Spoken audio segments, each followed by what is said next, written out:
Hare Krishna. Welcome everyone for the Sunday morning session on Science of Self-Realization. Let's Hare begin Krishna, our Prabhu. session with the prayers. Hare Krishna. Namo Om Vishnupadaya Krishna Preshtaya Bhutale Srimate Bhaktivedanta Swami Namine Namaste Saraswati Deve Gauravani Pracharine Nirvisesha Shunyavadi Paschatya Deshatarine Jaya Shri Krishna Chaitanya Prabhu Nityananda Shri Advaita Gadadhara Shri Vasati Gaura Bhaktavinda Hare Krishna Krishna Krishna Hare Hare Hare Rama Rama Rama Hare Hare Shri Shri Radha Vrindavan Chandrodaya ki jai Shri Shri Nitai Gauranga ki jai Srila Prabhupada ki jai. We're going to continue our discussion on a very important topic which we have been discussing since last 2 weeks. That is the subject of the absolute necessity of a spiritual master. So this topic, what we're discussing, is actually offering of glorification made by Prabhupada to his spiritual master during the birth anniversary of his spiritual master in Bombay in 1936. Actually, in the spiritual life of a disciple, the spiritual master plays a very important, vital role. So it's important for the disciple to take every opportunity to glorify the spiritual master, because there is so much of obligation with regard to the knowledge and the realization and the path of spiritual understanding opened by spiritual master. So the disciple owes a lot of obligation to the spiritual master in one sense. It's like in the former times, Vedic times, there was something known as Guru Dakshina. After the disciple is learned all the knowledge from the Guru, is supposed to give Guru Dakshina, right? That way, the spiritual understanding and the path of liberation which the spiritual master gives is something which you cannot repay him back. So it is the custom, the Vaishnava tradition, that the disciple should offer their homage to spiritual master and glorify the spiritual master, especially so on the birth anniversary of the spiritual master. So Prabhupada was doing the same thing, and it was his early years wherein Prabhupada took the opportunity to glorify his spiritual master in the Gaudiya Matha in 1936 in front of everybody. So here in this particular talk which Prabhupada gave, he has so nicely presented the position of the spiritual master, Acharya, the qualifications of a spiritual master. So like this, many points we have been discussing. We'll continue our discussion today with some more wonderful things which Prabhupada is going to tell us, reveal to us.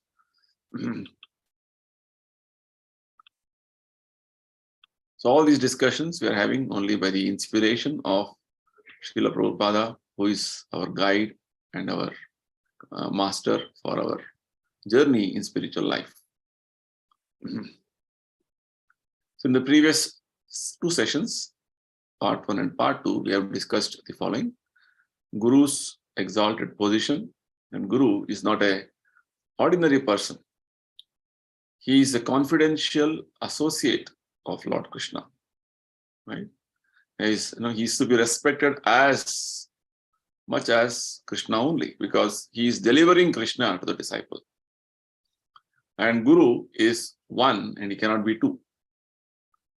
Absolute truth is one, and the knowledge given about him also cannot be two.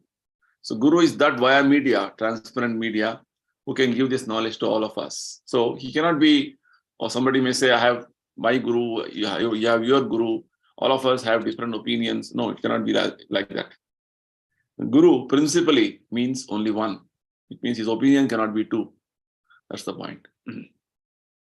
And Prabhupada also explained how his spiritual master, his acharya, is coming in what is known as the succession or the parampara. A very important point we discussed. Because any spiritual understanding which we get has to come in a disciplic succession. Disciplic succession actually begins from Krishna himself. Krishna imparted this knowledge to four important his disciples. One is Brahma, one more is Mother Lakshmi, and third personality is Lord Shiva, who is again a great devotee. And the fourth personalities are the four sons of Brahma, known as the Kumaras. So when Krishna has imparted this knowledge to these personalities, the next level of understanding which comes down in this succession is what is known as parampara. So Brahma gave the knowledge to Narada, Narada gave the knowledge to further his next disciples, and in this parampara comes Prabhupada and his spiritual master.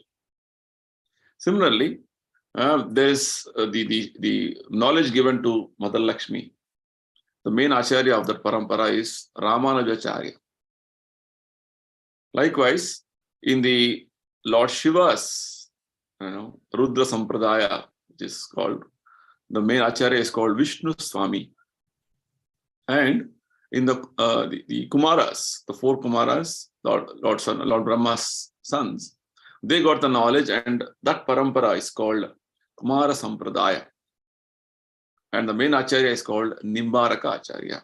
So Prabhupada made us understand how unless we get knowledge from one of these paramparas, we connected to one of these paramparas to the acharya, we cannot actually move forward in our spiritual journey. So this is a very important point which all of us have to understand. So herein Prabhupada explains about how his spiritual master is coming in that parampara, in that disciplic succession. And further, Prabhupada also explained to us in the previous sessions that what is the qualification of a real spiritual guru? Because when you say parampara, it only means that there is a connection with Lord Krishna directly. So, a very nice statement Prabhupada made, rather quoted from a scripture, saying that Sampradaya vihinaste mantraste nishphalamati, which means unless you are in a particular parampara, the various instructions and the mantras you receive for practice will be of no use if it is not authorized parampara. Nowadays, so-called so many self-proclaiming gurus are there, self-declared gurus are there, self-manufactured gurus are there. They don't have any connection with parampara. It's like telling, when you have electricity coming in a specific point, it only means that the whole wire is connected to the main point where the electricity is coming to from the main station. So there is parampara is like, knowledge is coming down all the way from Lord Krishna down the line to all the acharyas and to the current acharya, Prabhupada, that way. So this is the meaning of parampara actually. So Prabhupada mentioned very clearly that this is the qualification of a real spiritual master, that he is not going to tell anything other than what is spoken by Krishna or the previous acharyas. He's not going to concoct, he's not going to manufacture, he's not going to tell something which is not in line with the previous understanding of the parampara. So this brought us to the point of understanding why should we surrender to a bona fide guru? Because presently in our situation, we are all having so many imperfections. Rather, our whole life is a life of imperfections. Scriptures say there are 4 types of faults or imperfections in all of us. One is we commit mistakes. Any of us, even the biggest person in this world, we cannot say that he has not done any mistake in his life. So all of us commit mistakes.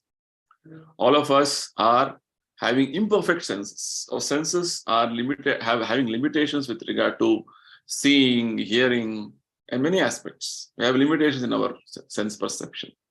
And thirdly, we're all illusioned. Illusion meaning accepting something which is not a fact to be truth. So this illusion, the biggest illusion we are living in is called the illusion that we are this body. Actually, we are not the body, we are spirit soul. This is the first lesson which Krishna teaches in Bhagavad Gita. So we commit mistakes, we have imperfect senses, we're illusioned. And the fourth imperfection we have is called cheating propensity. We are something, but we want to pose something else, right? So that way, this is called cheating propensity, and cheating propensity is so much common in all our day-to-day dealings. Such a way that we think that we can say small lies and get away from the things and then somehow move forward. Like this cheating propensity is so much prevalent. So with these imperfections in us, how can we ensure that what knowledge we get from whatever source, not the authentic source, any other source, or we do experiment or we do research and anything else, how it can be perfect? This is a point which we discussed. So with all these imperfections and with all these various limitations we have, we cannot ascertain that what we know about ourselves and the world around us is correct. Because even the scientists go on changing their versions.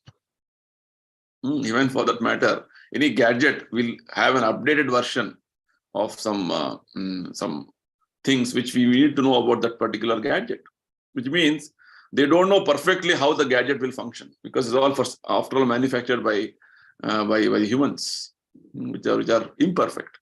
So likewise, in any field, you see there is a scope of so much of understanding still. Scientists say, or the researchers say, that has to be done, this is not found out, maybe we'll see in the future, like this.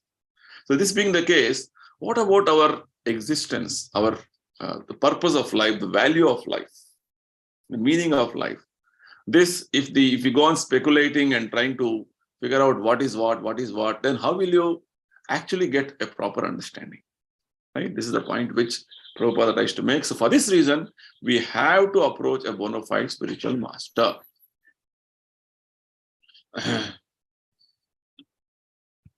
So further, Prabhupada explained very nicely.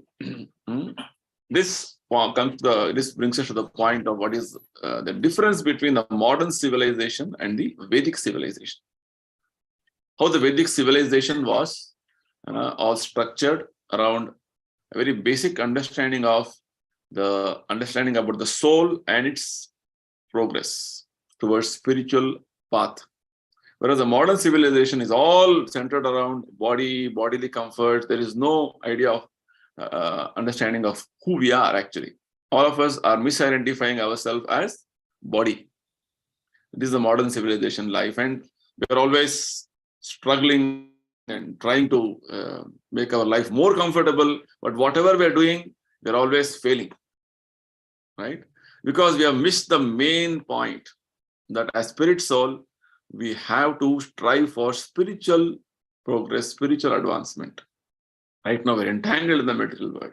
This was the point which we discussed. We started the discussion. In today's session, we'll try to continue those discussions and try to understand much better way what Prabhupada wants to tell us. So Prabhupada is trying to explain to us about the spirit soul's real need. The modern civilization, nobody is worried about or caring about this spirit soul's real need. Very nicely Prabhupada explains how, while others were yet in the womb of historical oblivion, the sages of India had developed a different kind of civilization which enabled them to know themselves. This is the point which we are just now discussing. The Vedic civilization is meant to know about who you are, because right now we have a different conception of life. It's called material conception of life. In fact, we have misidentified ourselves with something else. For example, we travel in a car or any vehicle. We don't identify with that vehicle, right? Whereas in our case, presently, this body is considered to be a vehicle as per the Bhagavad Gita and scriptures. But we are so much identifying with this body, this vehicle, that we think I am this. And this is creating a whole lot of things around us. It's called aham and mama, me and mine. I am this body and bodily connections, family, country, society, community, and everything else revolving around this body. This is called bodily conception of life. So Prabhupada is pointing out this particular aspect, how in the Vedic times, that civilization or the type of understanding which people had was something different compared to the present context of people's understanding, just centered around body and bodily necessities. Right? So this was a different kind of a civilization which the sages and the great saintly persons had developed, which was everything was based on knowing about who you are actually and working on that platform. So the sages had discovered that we are not at all material entities, but we are all spiritual, permanent, and indestructible servants of the Absolute. It's a very important revelation. Because unless we know who you are misidentifying yourself with something else and going on working wrongly. I'll give a simple example.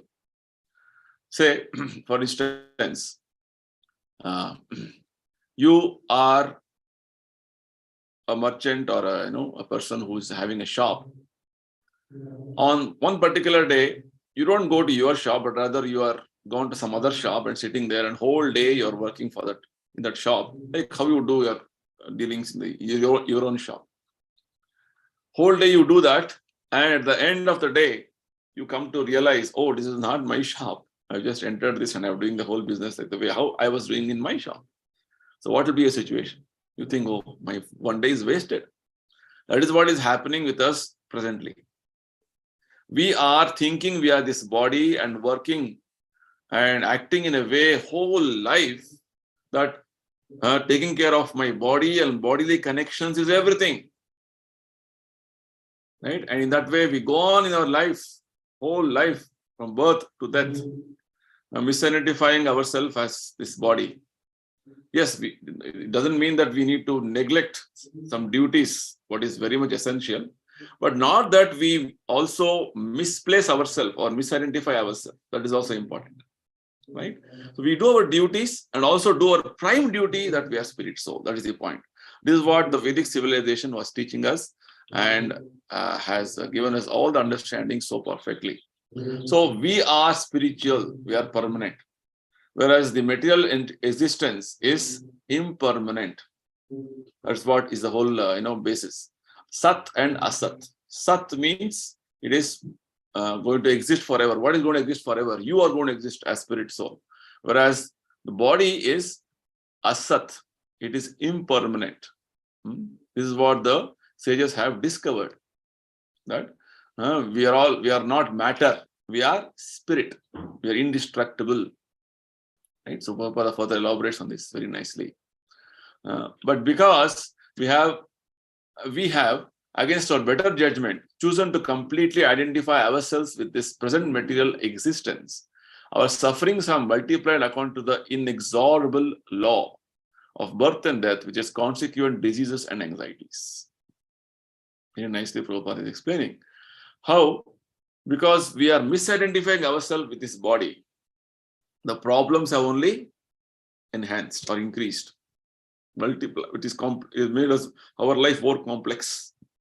When we work on the spiritual platform or understand that we are spirit and move in that direction and act in that way, our problems will not be so complex. Many times people comment, oh, in the Western countries, they're so advanced. What way advanced? Materially advanced. But spiritual way of advancement is not like this. That's why in India, during the Vedic times, we didn't have big buildings or big industries. No. Rather, the Vedic civilization was a life of high thinking, simple living. Simple living and high thinking. Whereas the modern day of life is low thinking and complex living. That's what is going on right now. So we have to understand, simple thinking basically means you have to understand basic understanding that we are spirit, soul, and work on that platform. Not that we complicate our lives with so many aspects that, bodily requirement, bodily necessities, and go on in this way and further entangle yourself and completely be in a situation wherein you don't know what to do. That is what is presently going on. So it is only enhanced our sufferings and not decreased our sufferings. Rather, Prabhupada says, our basic problems of life, like birth, death, old age, disease, nobody has found any solution for them. Right? There are many hospitals opening every day with newer and newer facilities of treatment, all these things. But our problems of disease is not solved. Our problems of death is not solved. Our problem of old age is not solved. And day by day, there's news coming out. Oh, population increase is happening. More birth is happening. How to control? We cannot solve that. The point is, the 4 basic problems of life which all of us are facing, which Krishna says as dukkha doshanu darshanam, janma mrityu jara vyadi, we don't have solution. So Prabhupada is telling, we may have advanced materially very much, but have we solved our actual problems is the point. So very nicely Prabhupada further says, these sufferings cannot really be mitigated by any provision of material happiness because matter and spirit are completely different elements. This is the basic point which we have been discussing.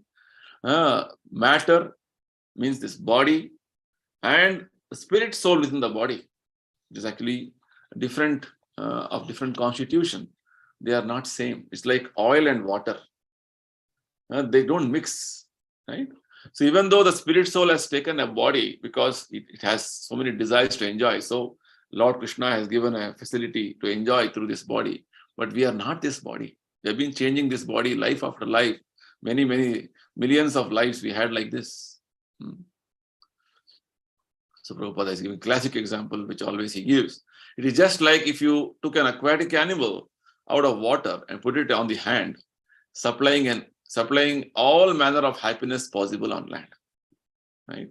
You take a fish out of water and then try to give all the comforts, put it in the best of the best facilities with regard to air-conditioned room, all the modern amenities and everything to eat. Will the fish be happy? Never. It will only be happy when it is again back in its natural situation of being in water. Similarly, whatever comforts, whatever amenities, whatever facilities we would like to discover, invent and research and want to enhance in our lives will not help our actual situation to improve our situation of getting real happiness. Only temporarily you may say, oh, very nice, very good. But getting that will have so many other 10 more problems behind that. Just like very nice example Prabhupada gives is how, because we want to move, we have discovered the transport facilities like cars and so many like these vehicles. But getting the vehicles means we need to have roads. And to run the vehicle, we need to have fuel, for which we need to go and dig deep in the earth or in the ocean. Petrol and other fuel is required. And once roads are there, then the vehicles have to be manufactured. So we have so many factories manufacturing those vehicles. And in those factories, people are working and toiling hard day and night. In fact, Bhagavad Gita says they're doing ugra karma, very intense activity, which is not actually meant for humans. And to see that the traffic and other aspects are all systematically maintained, you need to have a traffic department in the government. Just see, with the desire of having a transport facility, how much complications have come up. This is the point. Whereas Prabhupada says in the Vedic civilization, we had a very simple transport facility, pull a cart or a horse cart, over. And people are not so, used to travel long distances in all these ways. That was how the Vedic civilization was simple. Whereas in the present context, with transport comes so many other baggages. Now, one important challenge all of us are facing is pollution, and pollution leading to global warming. So many things like this, emissions and all these things. And because we have got fuel like petrol and other things that is emitting so much poisonous gases, so we need to have some other alternate fuel we are discovering, and for that whole so many people are working for that, researching for that. And we have electric vehicles like this. Whole thing is just because we need to have transport. All these things are going.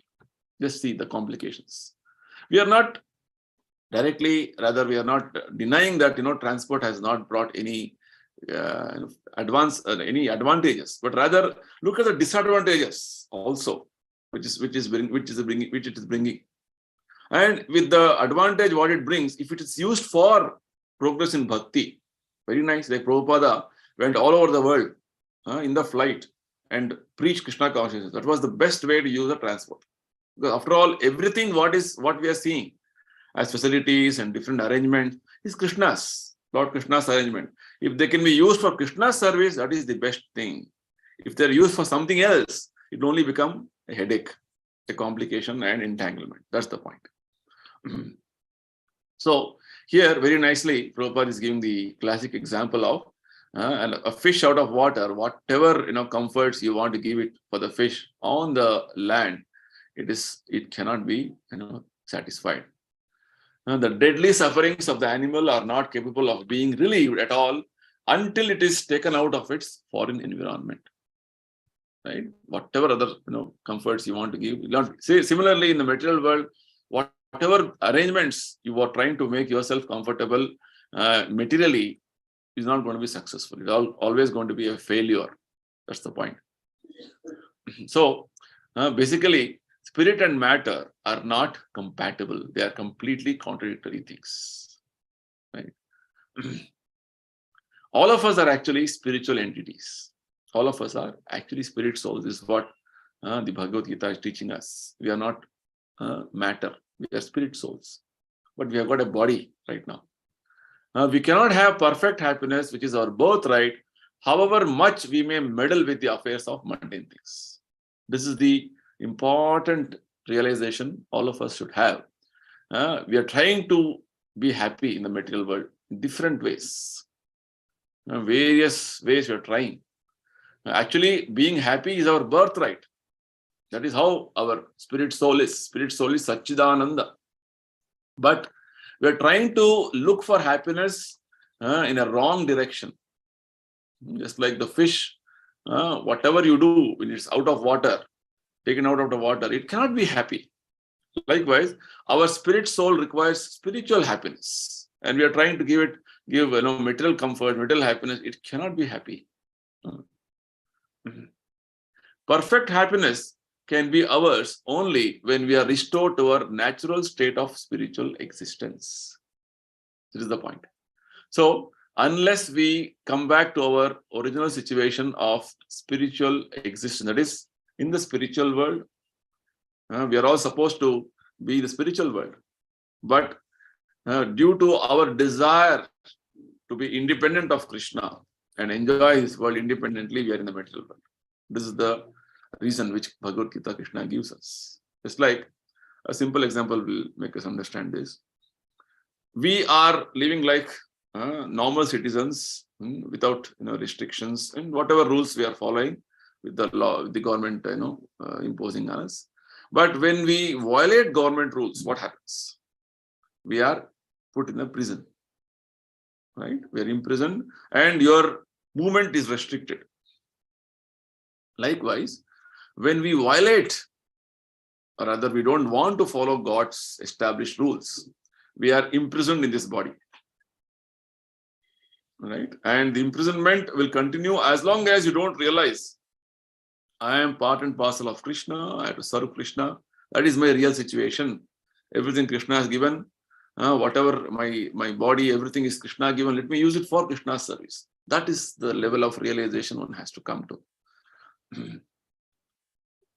So, this is the distinctive message of our ancient Vedic civilization. Right? Prabhupada is very nicely giving us this wonderful understanding. This is what the Vedas say, that we are different from matter, we are spirit, we have a different type of a pursuit in our life. Right? What is necessary to maintain this body you should do, but not overly do. That's the point.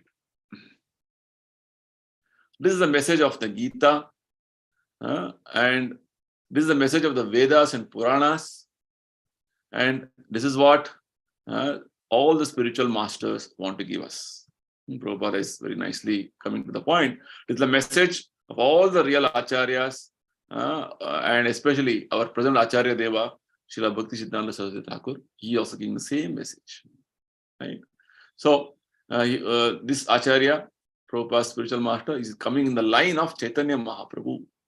So this is the specific, qualification of a spiritual master, that he is giving this wonderful revelation that we are not matter, we are spirit, and we have to work on the spiritual platform. Spiritual happiness is our real happiness.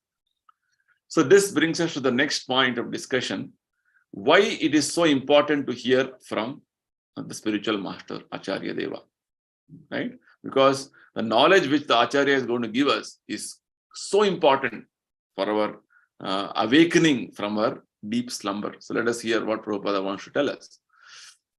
Gentlemen, although it is imperfectly that we have been enabled by His grace to understand sublime messages of our Acharya Deva, as I told you, this is the homage or the glorification which Prabhupada is making for his spiritual master on his birth anniversary.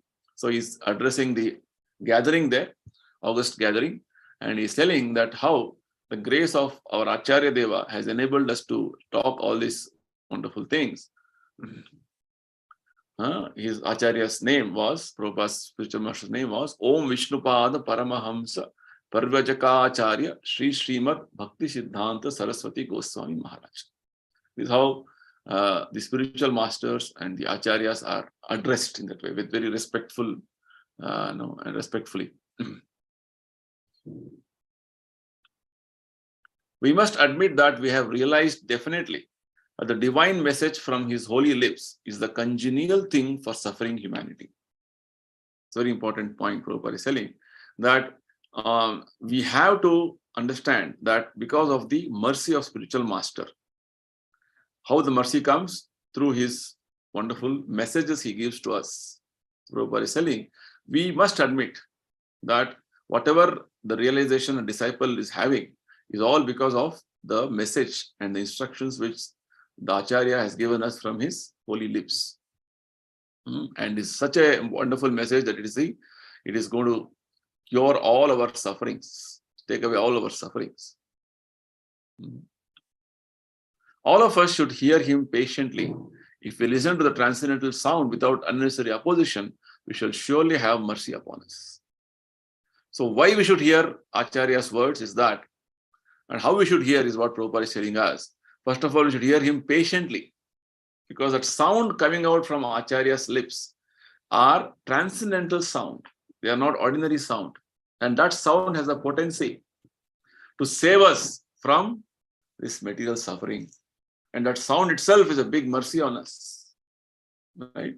The Bhagavad says, Shanvatam Swakatha Krishna Punya Shravana Kirtana. When we hear about Krishna from the pure devotees, that itself is a big piety, big pious activity. We get all the necessary qualification to move forward in our spiritual life. That is the reason why we have to hear from Acharya. So further Prabhupada says, the Acharya's message is to take us back to our original home, back to God.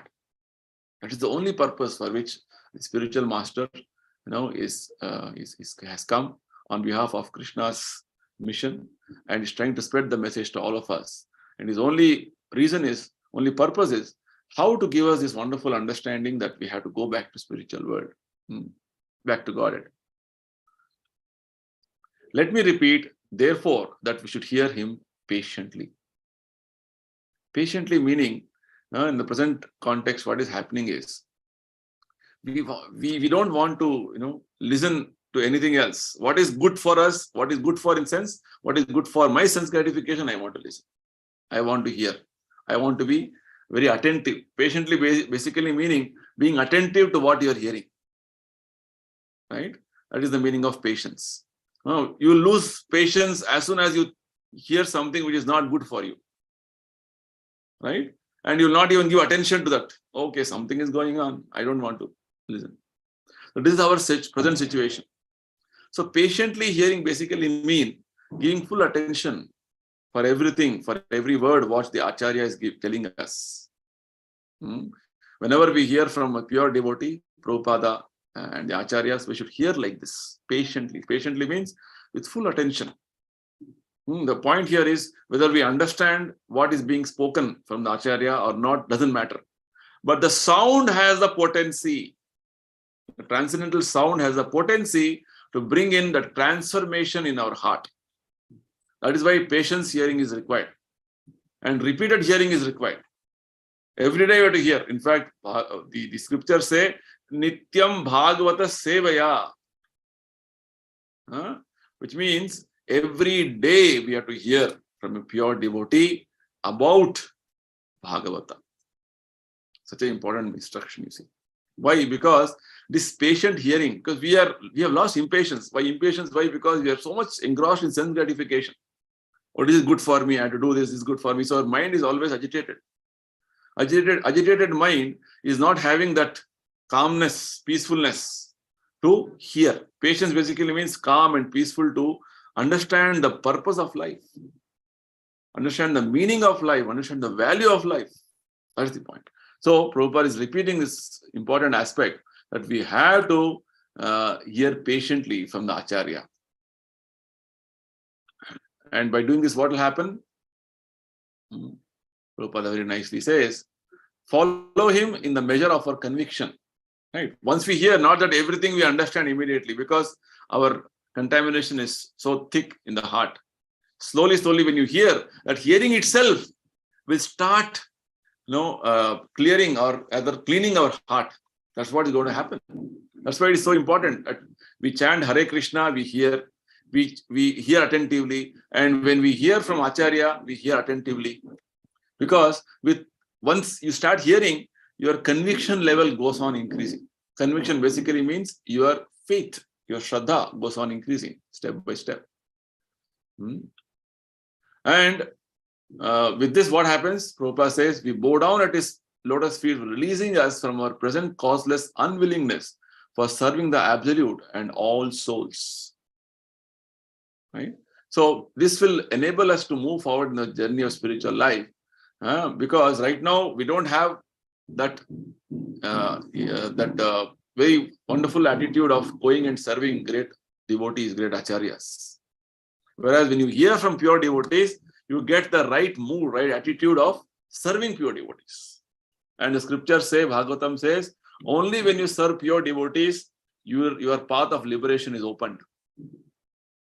Otherwise, you are only going towards hell. Mahatmanastu, Maam Partha. Krishna says, all his great devotees are under the shelter of internal energy of Krishna. So serving them is going to actually give us a wonderful realization that we are spirit souls and we have to always engage in Krishna's service and bring us the path of liberation. So Prabhupada further comes to the next point of discussion. What is that we are supposed to do then? We understood just now the difference between the modern civilization, Vedic civilization. The key point that we have to understand that modern civilization is all based on very flimsy, temporary, bodily platform, whereas the spiritual realization or the spiritual culture, Vedic civilization, is based on the spirit's understanding that we are spirit soul, and spiritual advancement is the ultimate purpose in life. This is the way we have to move forward. And for this to know that spiritual advancement is important in our life, we have to hear very patiently from the realized souls, the pure devotees. Prabhupada especially has given us so many books written, and also he has spoken. His recorded voice is there. He has spoken on all the subjects in Bhagavad Gita and Bhagavatam. So hearing them, because nowadays with technology, so technology is like a sharp razor's edge. If you use the technology the right way, we can become advanced in spiritual way. Because all the wonderful talks which Prabhupada has given is all available on a fingertip on your gadget. Just hearing them constantly will make you advance in spiritual life. The same technology can also degrade you, because one more click on some other aspects of enjoyment, sense enjoyment, will only degrade you and make you fall down. That's the point. So with this, Prabhupada explains one more wonderful concept known as food for the soul. From the Gita, we learn that even after the destruction of the body, the Atma or the soul is not destroyed. Some basic understanding Prabhupada is giving. From Bhagavad Gita, we learn that we as spirit soul, first of all, we understood we are spirit soul, and spirit soul is not dying. It is not destroyed. It is eternal, ever existing. Atma is always the same, always new and fresh. A very wonderful revelation which Bhagavad Gita is giving us. Right? It is going to, it's always the same, ever fresh and new. Right? This is the Atma situation. But we think we are becoming old, we are diseased, we are dead. Like this, we are getting a understanding or other experience in the material world because of this body. But the soul within the body has no such transformations or experiences. It is only thinking like that. In fact, Bhagavad Gita says that the soul cannot be burnt. Fire cannot burn him, water cannot dissolve him, the air cannot dry him, and the sword cannot kill him. This is the situation of the spirit soul. Spirit soul is always transcendental. So this being the case, we have to understand that the spirit soul situation right now he is entangled in this material world. So how to come out of this entanglement is what Prabhupada is giving us direction now. The spirit soul is everlasting and eternal, and this is confirmed in the Bhagavata. What does Bhagavata say? Very nicely, Bhagavatam says, Yasyatma buddhi kunape tridhatuke swadhik kalatradishu bhauma idjati yat tirtha buddhi salilena karhijit janeshu abhigneshu sa eva gokharaha. So Bhagavatam says, Prabhupada explains, anyone who accepts this bodily bag of three elements, kapha, pitta, vayu, bile, mucus and air, as his self, and who has an affinity for an intimate relationship with his wife and children, who considers his land worshipable, and who takes bath in the waters of the holy places of pilgrimage, but never takes advantage of those persons who are in actual knowledge, he is no better than an ass or a cow. It's a very famous, understanding teaching from Bhagavata. Prabhupada often quotes this statement from Bhagavata. It basically means when you have the bodily conception of life or the material conception of life, you think this body is actually, in a sense, if you see this body, what is body? This body is a bag of chemicals. Basically, it is a bag of kapha, pitta, vayu, bag of bile, mucus, air. That's how Ayurveda treats this body. Right? If its body is having some problem, some disease, it goes with this basic three elements. It's different ways it is affected. So they treat in that way. So this body is considered to be a bag of kapha, pitta, vayu, and the bodily connections like wife, children, family, and we consider them to be mine. Right? Second point. Third point, which this verse is telling, is that the place of birth where I am born, I consider to be worshipable. That's what everybody thinks. I am born here, so that place is very dear to me. And people think going on a pilgrimage is simply going and taking a dip and coming back. All my bad karma is over. I am now a good person. That is not the purpose. Going to a pilgrimage place means going to meet the holy man, saintly people there, and taking instruction from them. So like this bodily conception of life we're having, he thinks this body is everything for me, taking care of body is everything, and bodily connections are mine. The place of birth is very close to me. So I have to work for that place. I belong to this country. I have to work for this country, like this. these conceptions, the conception of patriotism, nationalism towards a particular place, is all bodily conception. And spirituality is just a formality. If this conception is what people think, then Bhagavatam says he is like an animal. He is like an ass or a dog. Because animals don't have any such spiritual understanding. They only think I am the body and bodily connections are mine and this place is mine, just like a dog thinks, oh, this is my locality. Any other dog comes here, I will bark and chase him and send him away. Like that we are thinking. Prabhupada says how, in the modern day context, each of us have demarcated the countries in such a way that you have to come to this country means you need to have so many rules, regulations you have to follow. Visa is required, passport, that and this. And if you don't have this, get out from this place. Like this, things are going on. So we have practically become like animals in our behavior and actions in a more sophisticated way. Prabhupada says it's called polished animalism. Right? This is what our present life is. So if this is the way we go on in our lives, Bhagavatam says we are no better than animals. So animal life means no spiritual conception, no spiritual understanding, and just go on our life, the way for think that we are just here for eating, sleeping, mating, and defending. Very nicely, Prabhupada further says, unfortunately, in these days, we have all been turned foolish by neglecting our real comfort and identifying the material cage with ourselves. One more nice example Prabhupada starts giving now, like how we think this body is everything for us, but this body is what I told you, is a prison, is a cage, this material cage. We think it is ourselves.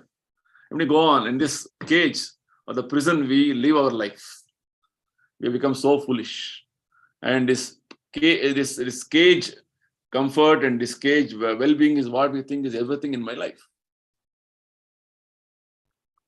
Prabhupada says we have concentrated all our energies for the meaningless upkeep of the material cage for its own sake, completely neglecting the captive soul within. This is a present situation. Now we have forgotten what is that we are supposed to be doing in this body. Our soul is entangled in this body, and we don't know that we are soul, and we are working very hard, satisfying the necessities of our body, and all the energies are going there only meaninglessly, right? And finally, one point of time, this body is going to stop functioning. That is called death, and your soul is transmigrated to one more body based on your previous activities. That is called birth. Like this, birth, death, janma, mrityu is going on, life after life, life after life.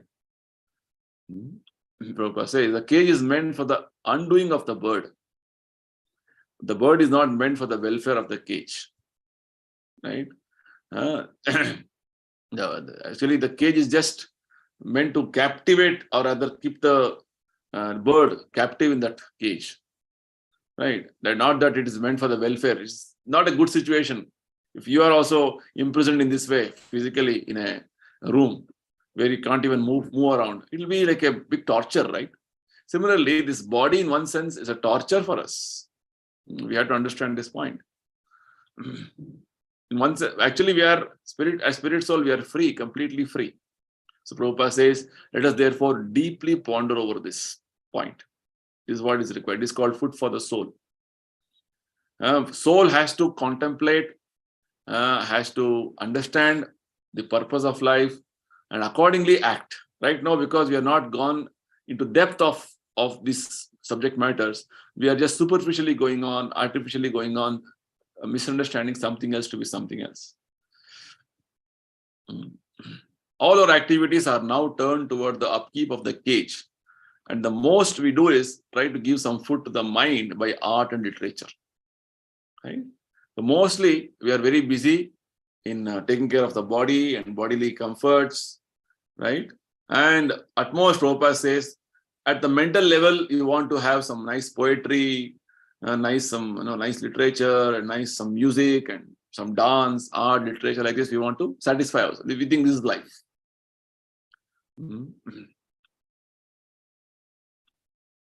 But we do not know that this mind is also material in a more subtle form. Bhagavad Gita, Krishna explains that the mental level of what you're trying to do is also matter. In Bhagavad Gita, Krishna says, Bhumi Rapo Nalo Vayu Kham Mano Buddhi Revacha Ahankara Miti Yamme Bhinna Prakriti Rashthala. Earth, water, fire, air, sky, intelligence, mind, and ego are all my separated energies. So very nicely Prabhupada explains that we have scarcely tried to give any food to the soul, which is distinct from the body and mind. Just like the example of the cage and the bird, which Krishna Prabhupada gave. If the cage is nicely polished and kept, and the bird within the cage is not fed, what will happen? The bird will, will be very hungry. It will starve. Similarly, we are trying to take care of this body cage nicely by all the comforts to the body, even at the mental level. Oh, very satisfying. I saw a movie, I saw this wonderful talk, I heard this wonderful talk, I saw this dance. Oh, very nice. At mental level is fine, but even mind is matter. That is also part of the cage. But the person within the cage, that is spirit soul, is always starving. That starvation is coming out as frustration, disappointment, no happiness, no satisfaction, right? So many other negative emotions are expressed in our existence. I have everything for me, but there is no satisfaction. This is the present situation. Because the soul, Atma, the real person, is not given that food, what is required. The spiritual happiness, the spiritual content is not given. The spiritual content, spiritual food is what? Actually practicing or rather engaging ourselves in spiritual activity of bhakti, chanting Hare Krishna, reading Bhagavad Gita, associating with devotees, trying to understand the purpose of life and becoming more and more enlightened. This is called food for the soul, basically.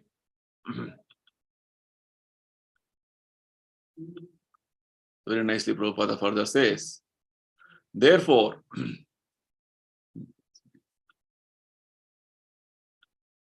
we are all committing suicide in the proper sense of the term.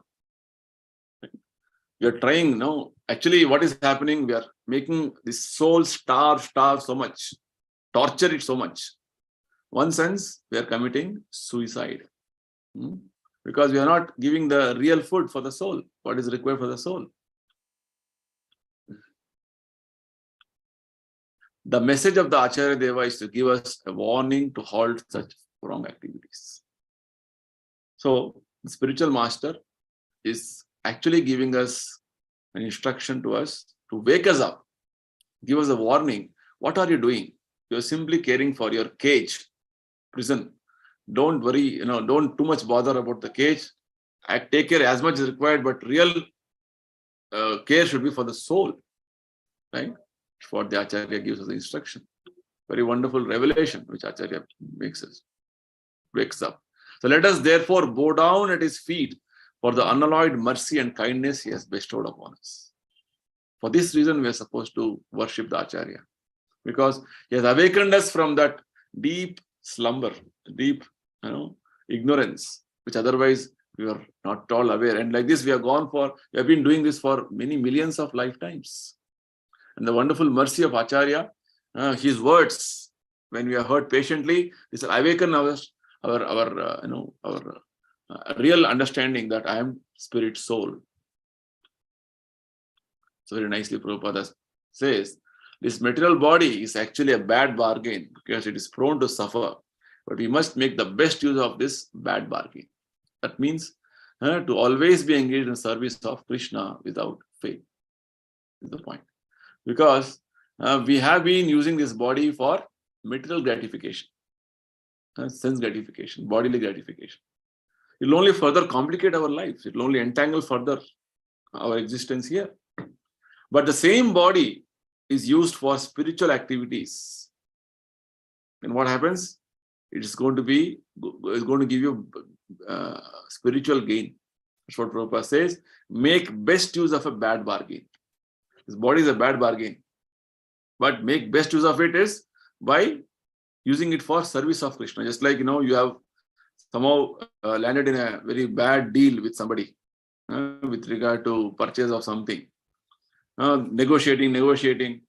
Finally, whatever it is, at least negotiate at one part of the price wherein you get away from that whole negotiation and you are benefited to whatever extent that you are not losing anything. That's the point.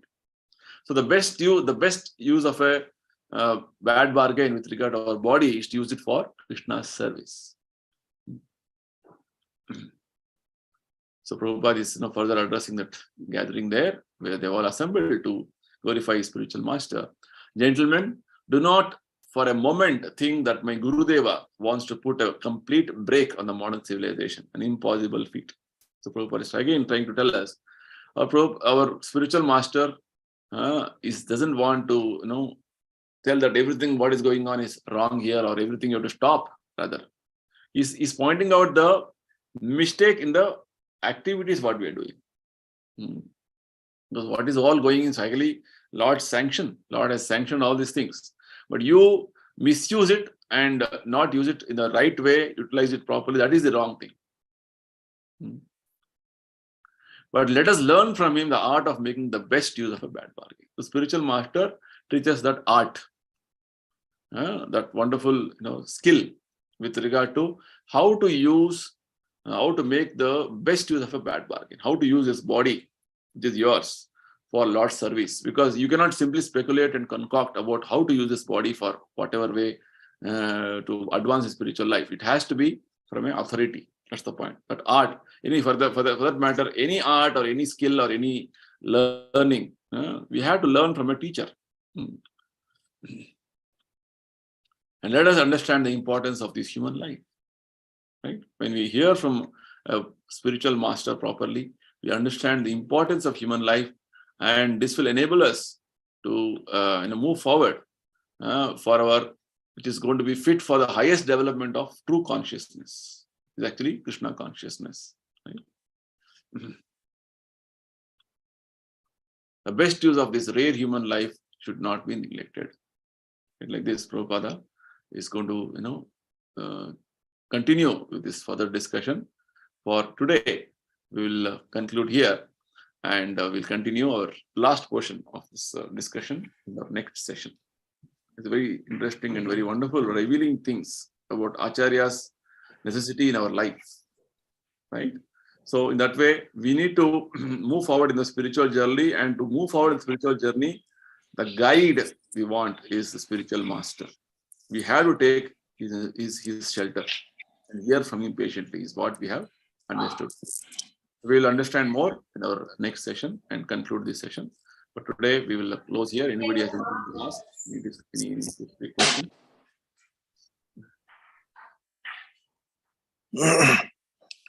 Prabhuji, Hare Krishna. Hare Krishna. Yes, I couldn't get the last part. Food for the soul. Food for the soul. Okay. Yeah. Food for the soul. See, for just now we understood that understanding that your soul, your spirit soul, and you have to surrender to Krishna is the principle, right? But with regard to this understanding of that your spirit soul and all these things, you have to learn this from the Acharya. Right. So the food for the soul, basically, concept which Prabhupada was explaining was, right now our mind, our consciousness, our intelligence is all filled with so many ideas, so many thinking, so many directions, which is actually not helping our spiritual progress. It's only entangling us, right? Just like you are trying to take care of your own body. For example, Prabhupada gave is of the cage and the bird in the cage. Right now, we don't know that the body what we have is like a cage, is a prison. And we are trying to nurture this body or polish this body and keep everything good for this body.